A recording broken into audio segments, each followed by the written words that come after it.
Bagi teman-teman yang belum tahu ya mengenai formasi-formasi apa atau jabatan-jabatan apa yang terbuka di CPNS tahun 2024, teman-teman jangan skip video ini karena kakak akan menjabarkan dan memberikan link bagi teman-teman untuk melihat berapa jumlah jabatan yang dibuka di CPNS tahun 2024. Assalamualaikum warahmatullahi wabarakatuh. Kembali lagi di akun YouTube Mas Entertainment. Oke, jadi pada video kali ini kakak akan membahas jumlah jabatan atau formasi yang terbuka di CPNS tahun 2024 ya.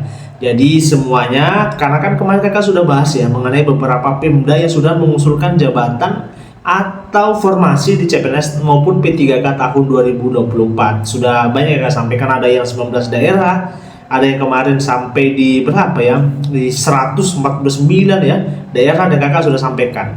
Dan ini adalah bocoran atau sudah pasti ya, sebenarnya bukan bocoran lagi, tapi sudah pasti, sudah jelas jabatan-jabatan ini yang akan masuk di atau yang akan diperebutkan di CPNS maupun P3K tahun 2024. Oke, jadi video kali ini kakak sampaikan, ini disclaimer untuk teman-teman, nanti kakak sampaikan di linknya, nanti teman-teman boleh cari sendiri ya jabatan fungsionalnya sesuai dengan jurusannya teman-teman. Jadi teman cari-cari sendiri, tapi nanti kakak sampaikan juga beberapa jabatan yang sering digunakan atau yang sering dijadikan factor ya, atau dijadikan tempat war untuk teman-teman masuk di CPNS maupun P3K tahun 2024. Oke, teman basa-basi, sebelum masuk ke video ini teman-teman jangan lupa like, share, dan subscribe karena 3 poin itu adalah penting bagi perkembangan akun channel pribadi kakak guys ya. Langsung kita masuk di videonya. Oke, jadi informasi ini itu diambil dari surat keputusan terbaru ya,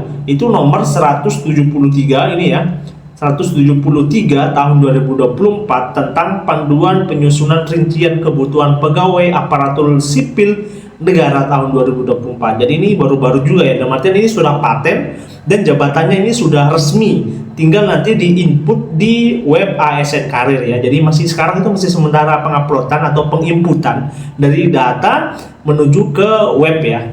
Oke, ini kita nggak usah baca di sini semua ya, karena sini cuma seperti surat keputusan biasanya, dan sini juga dijelaskan mengenai latar belakang sudah tidak penting ya, pengertian. Oke, nggak usah ya, di sini nggak usah kakak jelaskan. Nah, ini jenis jabatan untuk CPNS dan P3K tahun 2024. Jadi jenis jabatan itu terbagi menjadi dua. Yang pertama PNS ya, selanjutnya adalah P3K. Jadi ada dua ya di sini ya.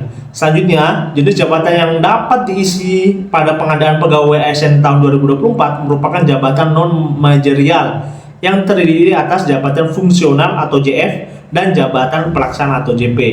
Kategori jabatan pada pengadaan pegawai ASN tahun 2024 terdiri atas JF guru ya, atau jabatan fungsional guru, JF di bidang kesehatan, dan jabatan teknis. Oke, JF guru di instansi pemerintah daerah dipenuhi oleh pengadaan P3K. Jadi jabatan fungsionalnya untuk guru itu adalah P3K. Jadi bagi teman-teman yang masih bertanya apakah lulusan pendidikan masih bisa mendaftarkan PNS di pemerintah daerah, ini sudah jelas ya, di sini ada JF atau jabatan fungsionalnya untuk P3K. Tapi kalau masuk di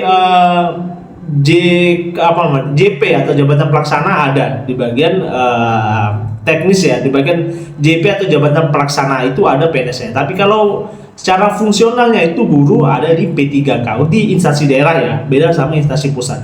Oke, JF di bidang kesehatan dipenuhi oleh pengadaan PNS dan P3K. Jadi untuk jabatan fungsionalnya ada kemungkinan juga untuk yang kesehatan ada PNS dan P3K.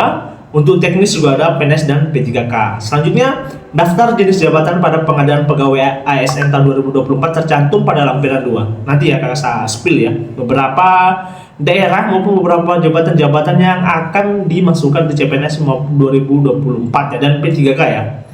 Oke, instansi pemerintah yang menjadi prioritas dalam pendukung penguatan peran aparat pegawai internal pemerintah atau APIP dalam pengawasan program pembangunan diwajibkan untuk membuka lowongan kebutuhan. Oke, selesai ini ya.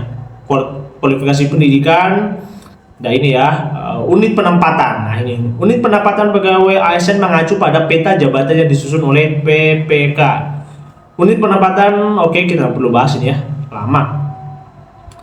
Oke, jadi ini diputuskan ya pada tanggal 1 Maret tahun 2024 ya. Ini dari menterinya Pak Abdullah Azwar Anas ya. Ini tanggal 1 Maret, berarti sekitar 10 hari yang lalu ya.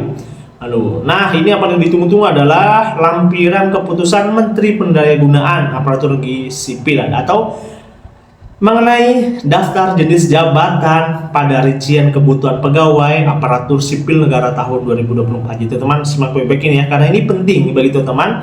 Karena apa? Jangan sampai teman-teman itu misalnya belum dapat info ini ya, nanti keteteran untuk melihat atau menentukan formasinya teman-teman atau jabatan yang teman-teman incar gitu ya.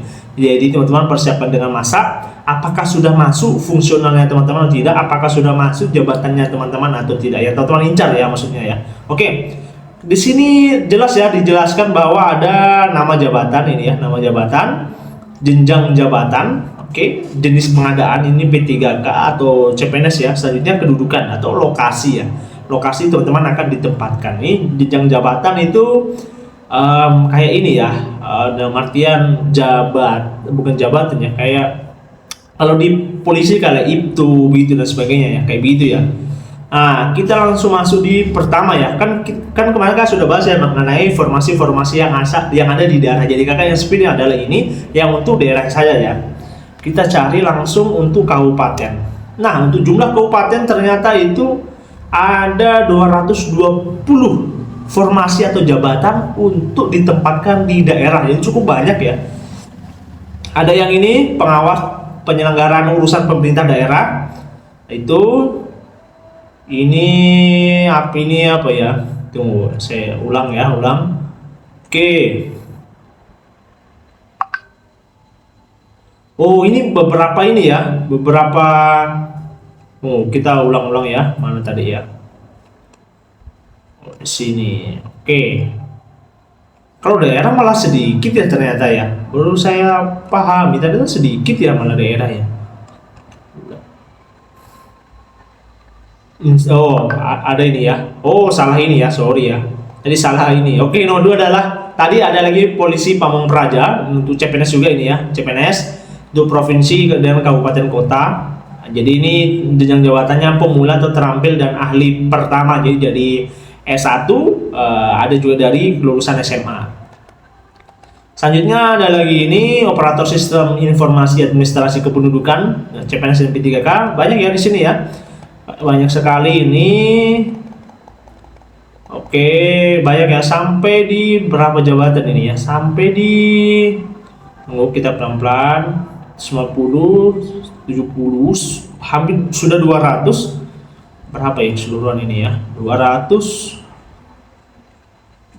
Oh ini ya, 200 berapa tadi? Nah, 273. Cukup banyak ya, dan ini rata-rata kabupaten juga banyak juga ya. Hampir 24 kabupaten berarti ya di sini ya. Coba kita olah kembali. Oh, masih banyak ya. Banyak berarti ya. Cukup banyak di sini berarti ya. Jadi 273 untuk jabatan-jabatan yang dibuka di CPNS tahun 2024. Jadi teman-teman kalau mau nanti lihat ya, misalnya teman-teman mau ambil di bagian pengembang kurikulum ya, misalnya di sini ya, teman-teman nanti kakak taruhkan link untuk teman-teman bisa lihat ya info ini, teman-teman bisa lihat dan bisa mengecek secara langsung jabatan-jabatan yang teman-teman incar ya dari lama ya, mungkin dari tahun kemarin, itu teman-teman lihat aja ya. Jadi kakak kan nggak bisa jelaskan semua ini, tapi teman-teman kan bisa nanti cek sendiri ya, kakak cantumkan linknya aja ya.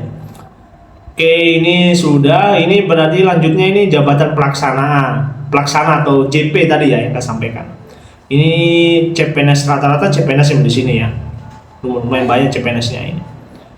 Ini juga ada lagi, berarti tadi 273 ditambah lagi dengan ini ya. Ini cukup banyak juga. Ada instansi pemerintah tertentu, oke. Ada di Kementerian Perhubungan dan sebagainya ya. Banyak sini ada juga daftar instansi yang menjadi prioritas dalam penguatan peran aparat pengawasan internal pemerintah atau APIP. Ini kabupaten ya, yang menjadi prioritas. Tapi yang paling penting ini saya sampaikan dulu adalah mengenai tadi jabatan-jabatan. Jadi teman-teman nanti cari aja ya jabatannya apa. yang sudah masuk dan akan diinput di web ASN Karir. Oke, mungkin video kakak ini cukup sekian ya informasi ini. Nanti teman-teman kalau ada pertanyaan silahkan di kolom komentar. Tapi nanti kakak tidak akan kalau ada waktu atau ada kesempatan kakak akan jawab sebisanya kakak. Tapi kalau tidak kakak jawab, kakak minta maaf sebelumnya ya. Oke, mungkin sekian video dari kakak, kurang lebih yang mohon maafkan. Sekian. Assalamualaikum warahmatullahi wabarakatuh.